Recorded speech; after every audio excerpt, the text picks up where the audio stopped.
নমস্কার বন্ধুরা, মিমিস কিচেনে আপনাদের সবাইকে স্বাগত জানাই। আজ আমি দেখুন সকাল সকাল একটা গ্রাইন্ডার নিয়ে এসে গেছি আপনাদের সামনে, আর তার সাথে 1 কাপ ওটস। চলুন আজকে বানাবো আমি ওটস চিল্লা। প্রথমে ওটসটাকে আমি গ্রাইন্ডারের মধ্যে দিয়ে ব্লেন্ড করে নিয়েছি।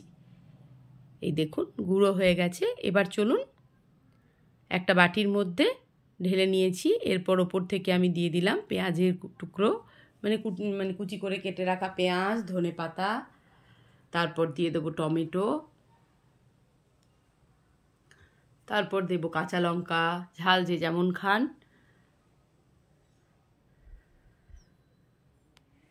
এটা একটা খুব হেলদি ব্রেকফাস্ট রেসিপি। এরপর দিয়ে দিলাম অল্প পরিমাণে হিং। আপনারা চাইলে হিং না দিতেও পারেন, কিন্তু আমার গন্ধটা খুব ভালো লাগে বলে আমি একটু হিং অ্যাড করেছি। তারপর দিয়ে দিলাম ছোটো চামচের 1 চামচ মতন জিরের গুঁড়ো, আর তারপর দিচ্ছি চিলি ফ্লেক্স। এবার সবটাকে আমি ভালো করে জল দিয়ে গুলে একটা ব্যাটার তৈরি করব, আর নুন দিয়ে দেব।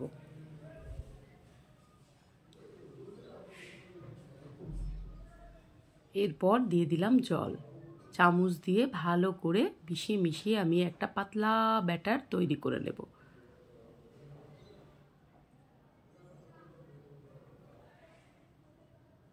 যারা ডায়েট করছেন বা যারা কম তেল খেতে চান তাদের জন্য এটা একটা খুবই সুন্দর রেসিপি।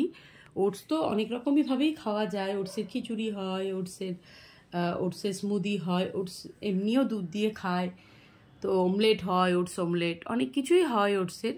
তার মাঝে এটাও একটা ওটস চিলা। তো যাই হোক, যার যেটা ইচ্ছা সে সেভাবে বানিয়ে খাবেন। তো এই দেখুন এরপর ব্যাটারটা আমার তৈরি হয়ে গেছে। এবার চলুন আমি ফ্রাই প্যান বসিয়ে দেব গ্যাসে। এবার অল্প পরিমাণে সাদা তেল আমি দিয়ে দিচ্ছি। এতটাও দেওয়া উচিত নয়, এটা একটু বেশি পড়ে গেছে, তো পরে আমি এটাকে রেখে দিয়েছিলাম একটু, মানে এতটা দিইনি আমি, সেটা আর আপনাদেরকে ক্যামেরাবন্দি করা হয়নি। এই দেখুন জাস্ট খুন্তি দিয়ে পুরো তাওয়াটা আমি একটু ব্রাশ করে নিয়েছি। যাই হোক, এরপর আমি দিয়ে দিচ্ছি সেই ব্যাটার। খুন্তি দিয়ে একটু গোল শেপ আনার চেষ্টা করছি আর কি, যেহেতু টমেটো বা পেঁয়াজ এগুলো আছে, তো খুন্তিতে ওগুলো লেগে যাচ্ছে আর কি। গ্রেট করেও দেওয়া যায় চাইলে। এবার এটা একটু ঢাকা দিয়ে দেব। এই দেখুন, আর সত্যি এটা খেতে খুব টেস্টি হয়। আপনারা চাইলে এর মধ্যে দইও দিতে পারেন ব্যাটারটার মধ্যে। তো আমার কাছে দইটা ছিল না, তাই আমি আজকে জল দিয়েছি, নাহলে দইটাও দিলে ভালো লাগে। একটা হয়ে গেছে, আবার আমি একটা চিলা বানাবো। দিয়ে দিলাম আবার 2 হাতা মতন আমি দিয়ে দিচ্ছি ব্যাটারটা।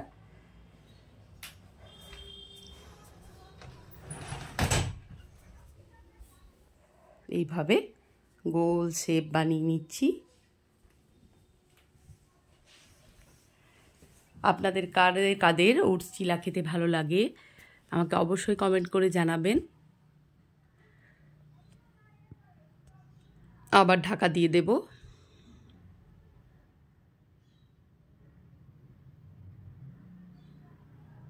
এই দেখুন একটা পিঠ হয়েছে, আবার এটাকে খুন্তি দিয়ে উল্টে দেব।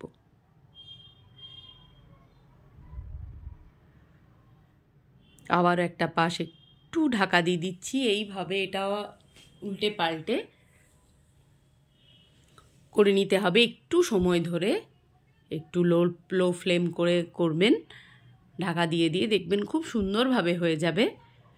এই দেখুন আরেকটাও